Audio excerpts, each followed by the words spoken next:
Lockdown में हर भीड़ मस्जिद के पास ही क्यों जुटती है? लॉकडाउन में हर भीड़ मस्जिद के पास ही क्यों जुटती है? लॉकडाउन में हर भीड़ मस्जिद के पास ही क्यों जुटती है? लॉकडाउन में हर भीड़ मस्जिद के पास ही क्यों जुटती है? हर भीड़ मस्जिद के पास ही क्यों जुटती है? मस्जिद का क्या एंगल है? बहुत सारी न्यूज रिपोर्ट्स आई हैं जिसमें न्यूज एंकर्स बोल रहे हैं कि भीड़ मस्जिद के बाहर हुई और शायद मस्जिद से उनको उकसाया गया। मतलब बहुत ही निहायती बकवास बात है ये। मस्जिद का एंगल उसमें ये है कि बांद्रा बस डिपो से ही लग के वो मस्जिद है।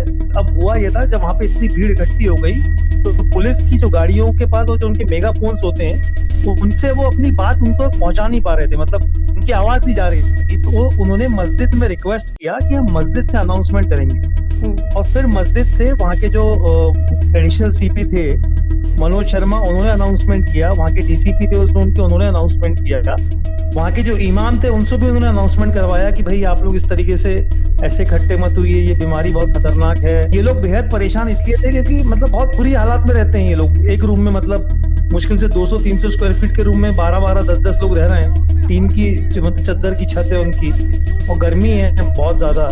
खाने पीने का इंतजाम? खाने पीने का देखिए कैसा है कि गवर्नमेंट की तरफ से तो कोई इंतजाम नहीं है वहाँ पे। वही जो एनजीओ हैं या सोशल वर्कर्स हैं वो उनको मतलब बेसिकली डेली एक उनको चावल का एक मतलब जो पुलाव बोल लीजिए या कुछ वेजिटेबल ये सब इस तरीके का हर रोज चावल ही मिलता है। ओके। तो वो कभी कुछ लोग को 2 समय का मिलता है, कभी कभी कुछ लोग इलाके ऐसे हैं जहाँ पे एक ही बार मिलता है शाम। लॉकडाउन में हर भीड़ मस्जिद के पास ही क्यों जुटती है? लॉकडाउन में हर भीड़ मस्जिद के पास ही क्यों जुटती है? नमस्कार, न्यूनकोण में आपका स्वागत है। मैं ज्ञान प्रकाश। अभी डॉक्टर संजीव कुमार सामाजिक राजनीतिक विश्लेषक हमसे जुड़े हुए हैं। आइए उनसे पूछते हैं पहला सवाल। डॉक्टर संजीव कुमार, अभी हर जगह बिहारी मजदूरों का इंसल्ट हो रहा है। अगर कभी तकलीफ में बाहर निकलते हैं तो मीडिया चैनल्स के द्वारा मुस्लिम है कह करके हरकाया जाता है। युवाओं, देश के जितने युवा हैं वो भी उनके विरुद्ध में ही अगर आप देखें तो मोटा मोटी तौर पे लिख रहे हैं, बोल रहे हैं। और अभी तेजस्वी यादव जैसे जो नेता हैं वो इसको एक मौका के रूप में देख रहे हैं। आप इसको कैसे देखते हैं? देखिए, पत्रकारों की यह जिम्मेदारी होनी चाहिए कि वह किसी भी विषय पर जब अपनी व्याख्या करे, जब सूचना का प्रसारण करे, जब कोई किसी सूचना की व्याख्या करे तो उसे जाति और धर्म और लिंग से मुक्त होकर के करे। जैसा कि आपने कहा भीड़ जुटती है, तो भीड़ मजदूरों का भी है। वहाँ पर कोई यह नहीं कह सकता यह सिर्फ हिंदुओं की भीड़ है या मुसलमानों की भीड़ है। उसी तरह से दूसरे क्षेत्रों में भी है। तो इस आधार पर हमें हिंदू और मुस्लिम की व्याख्या से, धार्मिक व्याख्या से बच करके ही पत्रकारिता में आगे बढ़ने की आवश्यकता होनी चाहिए। दिक्कत यह हो रही है कि जो सरकार है शायद उसे इस बात में बहुत ही दिलचस्पी है कि आप हिंदू और मुसलमान खूब करें, बुरे से बुरे दौर में भी। आप एक तरफ तो यह कहते हैं कि हमारा समाज बुरे संकट से दौड़ रहा है, जूझ रहा है। ऐसी स्थिति में हमें बहुत संभल कर, सोच समझ और विचारवान व्यक्ति की तरह गंभीरता से काम करने की ज़रूरत है। दूसरी तरफ आप ऐसे लोगों को खूब तरजीह दे रहे हैं जो सांप्रदायिक नींव तैयार कर रहे हैं। यदि ऐसा नहीं होता तो जो पत्रकार लगभग सालों से किसी भी मुद्दे पर हिंदू और मुसलमान कर रहे हैं उनको आप रोकने की कवायद क्यों नहीं शुरू करते हैं? जो लोग जहर बो रहे हैं, मैं साफ कहूँ तो अर्नब गोस्वामी, सरदाना, ये दीपक चौरसिया साहब, ये अंजना ओम कश्यप, इस तरह के जो पत्रकार हैं जो स्पष्ट रूप में ये कौम, ये जाति, ये धर्म कर रहे हैं, क्या पत्रकारिता के जो संस्थान है जिस पर सरकार निगरानी रखती है इसकी कोई जिम्मेदारी नहीं बनती है? क्या इससे आपके देश में विविधता पैदा होती रहेगी? क्या सांस्कृतिक सौहार्द और सामाजिक सौहार्द जो है वो बचा रहेगा? यह एक बहुत बुरी बात है। दूसरी बात, जो लोग बार बार मुसलमानों के चरित्र पर संदेह कर रहे हैं उन्हें यह बात समझने की ज़रूरत होनी चाहिए कि इस देश के किसी भी क्षेत्र के विकास में जितना हिंदुओं या अन्य धर्म के लोगों का योगदान है उतना ही मुसलमानों का भी योगदान है। दूसरी बात, जिन मुस्लिमों को आप टारगेट करते हैं, आप एक बार यह जानने का प्रयास करते हैं कि उस समाज की वास्तविक स्थिति क्या है। कुछ वर्ष पहले हंस ने भारतीय मुसलमान नाम से एक विशेषांक निकाला था। आप उस विशेषांक को निकाल करके पढ़िए, आप समझ जाएंगे कि मुस्लिमों की जो सामाजिक स्थिति है, जो दुर्गति है, जो रोजगार के क्षेत्र में उनकी स्थिति है, वह बहुत निचले पायदान पर है। मेरे कहने का अर्थ यह नहीं कि आप उनके साथ बहुत ज़्यादा अन्याय कर रहे हैं। मेरे कहने का अर्थ यह है कि यदि आप किसी जमात को, किसी कौम को या किसी भी सामाजिक व्यवस्था से आने वाले लोगों को पढ़ने लिखने का अवसर देंगे ही नहीं, उसे आप एजुकेट ही नहीं करेंगे, समझदार ही नहीं बनाएंगे, तो फिर जब आप चाहेंगे कि कोई समझ वाली हम बातचीत करें और वो सीधे अनुसरण कर लें, या तो संभव नहीं है। इस तरह की समस्या तो पोलियो के ड्रॉप के समय में भी हमें देखने को मिली थी। उस समय में भी आपने यह कहा था कि कोई कौम है जो पोलियो के ड्रॉप का बहिष्कार कर रही है। अरे भाई, पोलियो के ड्रॉप से क्या फ़ायदा होता है, मेडिकली क्या क्या सुविधाएं हो सकती है, इस लायक जनता को शिक्षित करने का भी तो कर्तव्य आपका है। उस क्षेत्र में आप काम करते नहीं हैं और आप सीधे जो है उसके कौम पर अटैक करते हैं। ये सब इसलिए किया जा रहा है, आप एजुकेशन बजट काटते हैं, इसलिए काटते हैं कि लोग एजुकेट ना हो, ताकि अर्नब गोस्वामी और ये सरदाना जैसे दलाल जब हिंदू और मुसलमान के रूप में लोगों को बांटने लगे तो ये आसानी से बांटा जा सके। जो लोग इन पत्रकारों की बात में आकर के चौक चौराहे पर हाँ ये हिंदू, हाँ ये मुसलमान कर रहे हैं, आप उनकी तालीम जरा देखिए कि उनको इस समाज ने पढ़ने लिखने का या तालीमी रूप में दुरुस्त होने का कितना अवसर प्रदान किया है। तो बिल्कुल भी नहीं। सरकार अपनी जिम्मेदारी नहीं निभा रही है, और यदि निभाती तो निश्चित रूप से स्वास्थ्य और शिक्षा के बजट को काटती नहीं। आज आपका देश लॉकडाउन को सपोर्ट कर रहा है, लेकिन सपोर्ट वहां नहीं मिल सकता है जहां पर आपने व्यवस्थाएं नहीं दी है। कहा भी गया है, मरता क्या नहीं करता, और भूखे पेट तो भजन होता नहीं है। तो आप एटलीस्ट प्राइमरी लेवल पर जो सुविधाएं हो सकती है वह तो मुहैया करवाइए हुजूर, क्योंकि इसके बगैर आप कुछ चाहेंगे कि थोप दे, वह थोपा नहीं जा सकता है। लॉकडाउन और मजदूर, मुझे तो सांप छुछुंदर जैसी स्थिति दिख रही है। अगर लॉकडाउन में ढील होगी तो बीमारी का खतरा है, अगर सख्ती होगी तो मजदूरों की बहुत सारी समस्याएं होंगी। इसमें क्या किया जा सकता है? देखिए, लॉकडाउन को बहुत ही गंभीरता से तो जरूर लेने की ज़रूरत है। इसलिए मैं यह बात इसलिए कह रहा हूँ क्योंकि जो हमारा डेडलाइन है, जो मोदी साहब भी कहते हैं कि भाई इतने तक हम अभी और 3 मई तक लॉकडाउन जारी रहेगा, इस डेडलाइन तक या इससे थोड़ा और आगे मैं अगर जाऊं तो पूरे मई भी ले लीजिए, तब तक तो आप इसको संभाल सकते हैं तो संभाल सकते हैं। लेकिन अगर वहां से मामला आगे बढ़ता है तो ये चुनौती बहुत बड़ी बढ़ जाएगी। इसलिए क्योंकि जो लोग भारतीय समाज को जानते हैं ठीक से, वे इस बात से भी परिचित हैं कि भारतीय समाज में कुछ ही लोग हैं जिनका संसाधनों पर बहुत बड़ा कब्जा है। तो जो संसाधन विहीन हैं उनकी संख्या इतनी बड़ी तादाद में बढ़ जाएगी कि वह ऑटोमेटिक लॉकडाउन तोड़ देंगे और आप शक्ति या बल का प्रयोग करके फिर लॉकडाउन को चालू नहीं रख पाएंगे। इसलिए ज़रूरी यह है कि जो डेडलाइन है या जो एक सीमित समय है उसमें हम लॉकडाउन को इतनी ईमानदारी से पालन करें ताकि यह समस्या वहीं पर ख़त्म हो जाए। एक बात तो यह हुई। दूसरी बात यह हुई कि अब यह होगा कैसे, क्योंकि डेडलाइन जो है वहाँ तक ही अगर समाप्त हो जाए तो यह तब होगा जब जो बहुत ही ज़रूरतमंद लोग हैं वहाँ तक सुविधाएं पहुँचे। क्योंकि अगर सुविधाएं नहीं पहुँच रही हैं, अगर हमने कोई प्रावधान लागू करना है तो निश्चित रूप से उसके बरक्स कुछ सुविधाओं को भी हमें समझ के साथ रखने की आवश्यकता होनी चाहिए। जैसे आप देखिए, कभी बिहार के आप जिस पंचायत से आते हैं, हम लोग जिस पंचायत से आते हैं, वहाँ के एक व्यक्ति की मौत हो गई। उसके 2 बेटे हैं, दोनों दिल्ली में फंसे हुए हैं, मजदूर ही, मैं तो कहूँगा मजदूर ही हैं।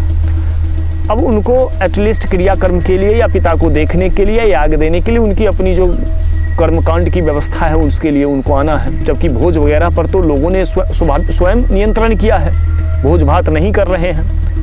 इसमें तो मोदी साहब ने किसी प्रकार का कोई नियम नहीं लागू किया है, लेकिन वो चूँकि एक फिजिकल डिस्टेंसिंग बना रहे, इस वजह से उन्होंने लोगों ने स्वयं तय किया हुआ है। लेकिन अब वो बच्चा आ नहीं सकता है अपने बाप को देखने के लिए।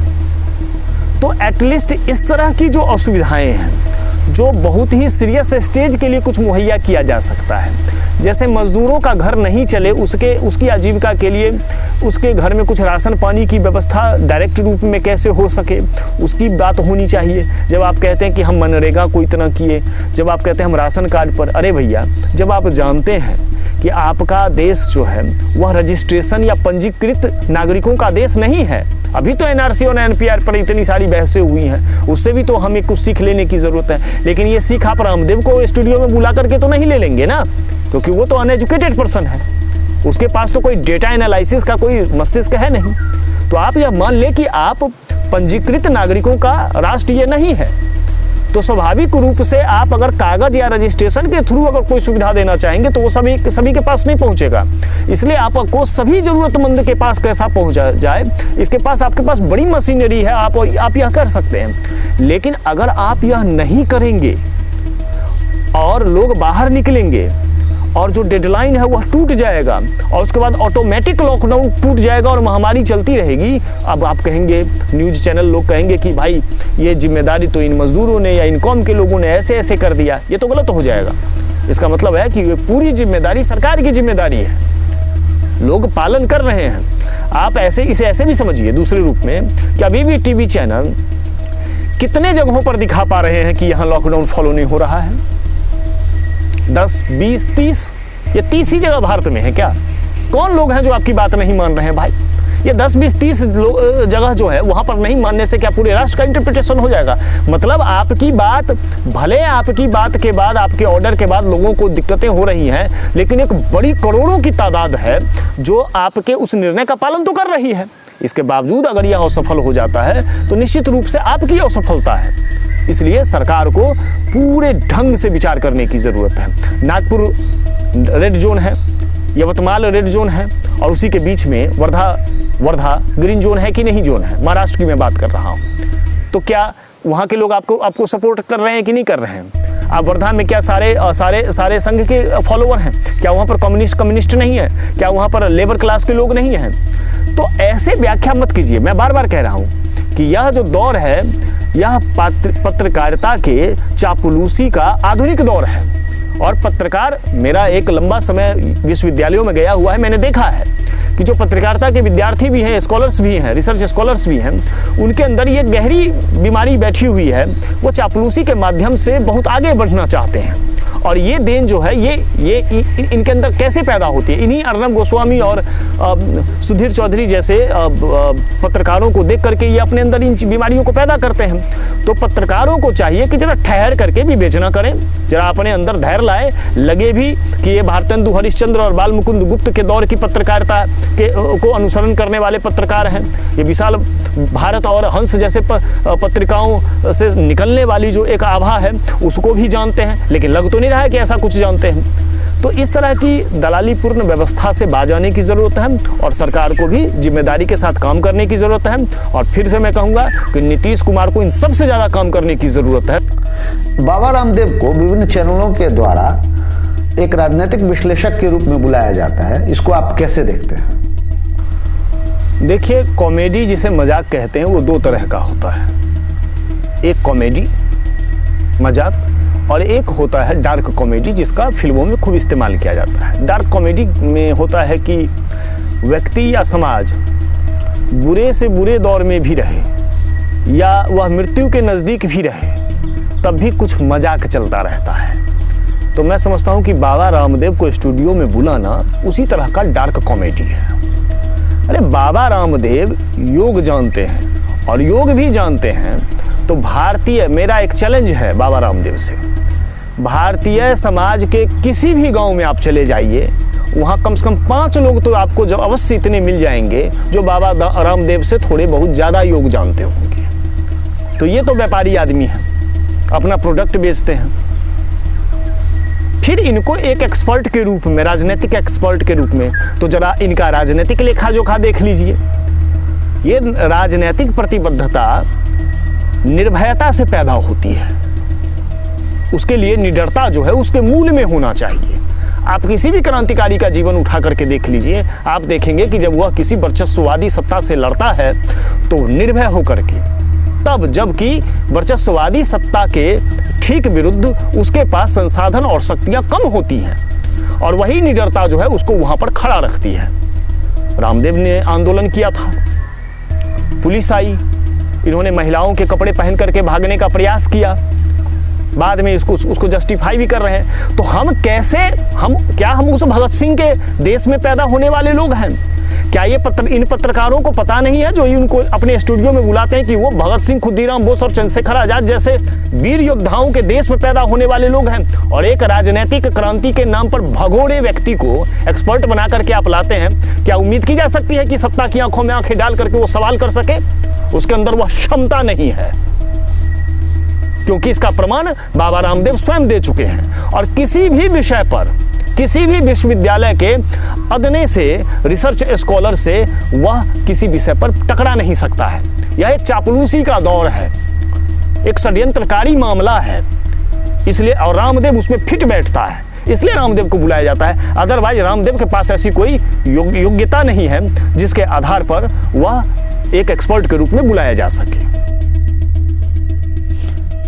बिहार में सभी तरह की सरकारें आई गई, लेकिन मजदूरों की समस्या ज्यों की त्यों बनी रही, मजदूरों का पलायन बदस्तूर जारी रहा। आप इसको किस तरह से देखते हैं? क्या कहना चाहेंगे आप इस पर? क्या कहना चाहेंगे आप? आज नीतीश की सरकार है तो तेजस्वी साहब उस पर सवाल उठा रहे हैं। इससे पहले लालू की सरकार थी तो दूसरे साहब सवाल उठा रहे थे। ऐसे ही कांग्रेस से लेकर के बीजेपी से लेकर के सबकी एक बड़ी भूमिका बिहार गवर्नमेंट में रही है, लेकिन अभी तक किसी ने पलायन के क्षेत्र में कार्य नहीं किया है जिससे श्रमिक जो हैं, मजदूर जो हैं, वो बाहर जाके कार्य करना बंद करें या कम करें या उनकी मजबूरियों का फायदा। आपको क्या लगता है कि जो मजदूर बाहर जाते हैं काम करने के लिए उन्हें किसी प्रकार की परेशानी नहीं होती है? आप मजदूरों की जिंदगी से उतने ही दूर हैं जितने कि आज के पत्रकार, आज की वास्तविकता और आज के राजनेता आज के यथार्थ से दूर हैं। उनके साथ जो काम करने वाली उनकी पत्नी होती है, उनके साथ दुर्व्यवहार किया जाता है, उनकी बच्ची के साथ दुर्व्यवहार किया जाता है, उनके बाल बच्चों के लिए कोई स्कूल का मसला नहीं होता है, वो जो उनके माता पिता जीवन भर निरक्षर थे वो भी निरक्षर रह जाते हैं। तो इन सभी आधारों पर अगर आप बातचीत करें तो आप देखेंगे कि जो पलायन का मसला है वह बहुत ही दुखांत मसला है। और इस संदर्भ में मैं समझता हूं कि जो लोग समझने की स्थिति में हैं, जो बिहार के नौजवान हैं, उनको बहुत ही आक्रामकता के साथ सरकार के साथ इस प्रश्न को खड़ा करना चाहिए कि भाई आप काम कब करेंगे, आप अपने यहाँ इंफ्रास्ट्रक्चर कब तैयार करेंगे ताकि यहाँ के लोग चाहे वो शिक्षा के क्षेत्र में ना बाहर जाएं, चाहे वो स्वास्थ्य के क्षेत्र में ना उनको बाहर जाना पड़े या उनको रोजगार के क्षेत्र में बाहर ना जाना पड़े। आज तो आप बहुत नीतीश कुमार चौड़े होकर के कह देते हैं हम वहाँ पर रोक लेंगे, यहाँ पर रोक लेंगे, ऐसे नहीं आने देंगे, वैसे नहीं आने देंगे। अरे भैया, अगर आपकी असल में कोई राजनीतिक प्रतिबद्धता या मैं थोड़ी आक्रामकता के साथ कहूँ कि अगर राजनीतिक औकात आपने बनाई है, जिस जेपी आंदोलन का नाम लेते हैं कि आप जेपी आंदोलन के प्रोडक्ट हैं, शर्म आनी चाहिए जेपी का नाम लेते वक्त ऐसे राजनेताओं को। आप यदि आंदोलन को समझते हैं थोड़ा बहुत भी तो उनको यहाँ पर रोजगार दीजिए, यहाँ पर कार्य करने के लिए बाध्य कीजिए कि आप यहाँ पर काम करें, ऐसा इंफ्रास्ट्रक्चर तैयार कीजिए। आपके यहाँ स्कूल कॉलेज कुछ भी नहीं खुलते हैं, आपके यहाँ रोजगार एकदम जीरो पर आया हुआ है, लोग जैसे तैसे करके अपना जीवन जी रहे हैं और उनको अगर आप लॉकडाउन में सुविधा नहीं पहुँचाएंगे तो वो बाहर निकलेंगे ही। और मैं तो यहाँ तक कहता हूँ कि लॉकडाउन का समर्थन करते हुए मैं यह बात रखना चाहूँगा कि अगर आपने मजदूरों को भोजन, क्या इस बात से इनकार किया जा सकता है कि आपका देश जो है, हमारा समाज जो है वो भूखमरी में भी बहुत बड़ा स्थान पे है। इसी देश में संतोषी भात भात कहते हुए मर गई। अभी बिहार में एक लड़की के बच्ची को, एक औरत की बच्ची को एम्बुलेंस नहीं मिलने के कारण उसकी बच्ची उसकी गोद में दम तोड़ दी। उसके बाद नीतीश सरकार कहती है कि दूसरी बीमारियों की भी इलाज हो हॉस्पिटल में। तो आप यह समझिए कि आप कोई व्यवस्था जब थोपते हैं किसी समाज पर, तो उसके लिए जो आपकी जिम्मेदारी होती है, आपका कर्तव्य होता है, उससे कितना आप पीछे हटते हैं। भाई जितने नौजवान हैं जो समझ सकते हैं और पढ़े लिखे नौजवान हैं, वो सिर्फ अपने कार्यों में ना लगे रहें। याद कीजिए कि महात्मा गांधी को भी इस बात के लिए आह्वान करना पड़ा था छात्रों और शिक्षकों से कि स्कूल कॉलेज छोड़ करके आंदोलन में आए। तो उनको कड़े रुख अख्तियार करना चाहिए और बिल्कुल नहीं डरना चाहिए। निडरता के साथ बिहार के सत्ता पर, बिहार के वर्तमान से लेकर के पूर्व सत्ता पर कड़े प्रश्न खड़े करने चाहिए। और अब की बार जो इलेक्शन आने वाली है, उनमें इन प्रश्नों के आधार पर हमारे नेता तैयार हो, इसके लिए नींव तैयार करने की जरूरत है।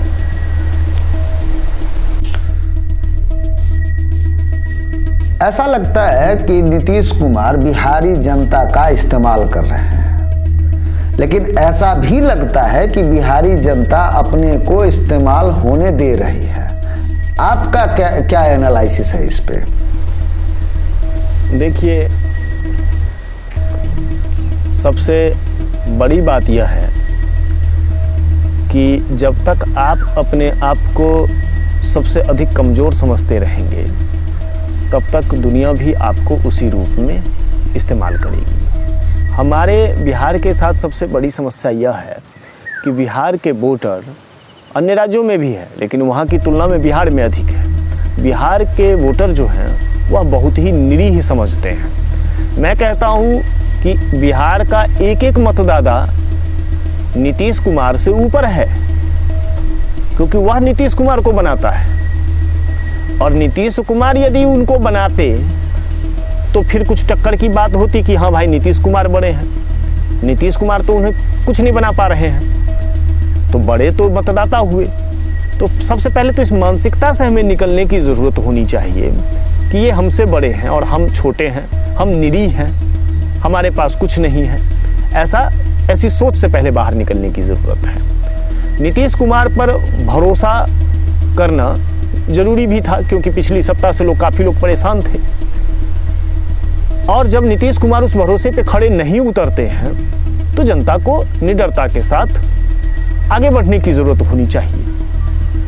देखिए उनका चरित्र, उनका सुशासन का चरित्र देखिए कि जिस अनंत सिंह को बाहुबली कह करके या गुंडा कह करके वो उस पर कार्रवाई कर रहे हैं और चाहते हैं कि लोग, हम चूँकि अनंत सिंह पर कार्रवाई कर रहे हैं इसलिए अनंत सिंह पर कार्रवाई के कारण हमें लोग सुशासन बाबू कहें, उसी अनंत सिंह के साथ वो काम भी कर चुके हैं। और उसी अनंत सिंह के विरोध में लोकसभा चुनाव में जिस लोजपा के साथ और बीजेपी के साथ वो एक साथ लड़ रहे थे, उसी में सूरजभान सिंह जैसे लोग उनके सपोर्ट में थे और काम कर रहे थे। और सूरजभान तो गौतम बुद्ध है नहीं। तो ये एक अजीब मसला है। और इन सभी मसलों को जो समझेगा, समस्या यह नहीं है कि ये मसले बड़े जटिल हैं जो जिसे समझा नहीं जा सकता है।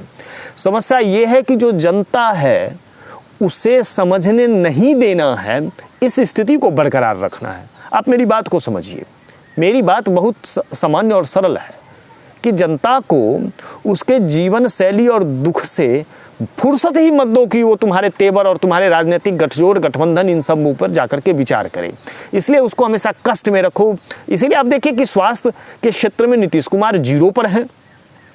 मैं इस बात को पूरी गंभीरता के साथ कहता हूँ कि बिहार के जो निम्न मध्य वर्ग और निम्न वर्ग के लोग हैं, उनमें से शायद ही किसी के परिवार का कोई पिता हो जो अपनी निश्चित आयु से 10-20 वर्ष पहले न मरता हो। सामान्य बीमारी के कारण, सामान्य बीमारियों का इलाज उनके पास नहीं है। 200 किलोमीटर दूर लोगों को पटना भागना पड़ता है, क्योंकि उनके क्षेत्र में कोई हार्ट का ठीक से सर्जरी नहीं होता है, तो कोई ठीक से कोई डॉक्टर नहीं बैठता है। तो ये सारी तो अव्यवस्थाएं हैं। लेकिन इन सभी डेटा पर, इन सभी समाचार और सूचनाओं पर ध्यान तो तब जाएगा जब व्यक्ति अपनी निजी जिंदगी से थोड़ा अवकाश पाए। लेकिन अवकाश कैसे पाएगा? जिन क्षेत्रों में बाढ़ आती है उन क्षेत्रों में सूखा आ जाती है। यही तो राजनीति है। यह कैसे संभव है? यह राजनीतिक षड्यंत्र से ही संभव है। इसीलिए नीतीश कुमार पर भरोसा नहीं किया जा सकता है। उनकी राजनीतिक प्रतिबद्धता बहुत निचले स्तर की है और गिर चुकी है, और जनता को उनसे जवाब मांगने की आवश्यकता है।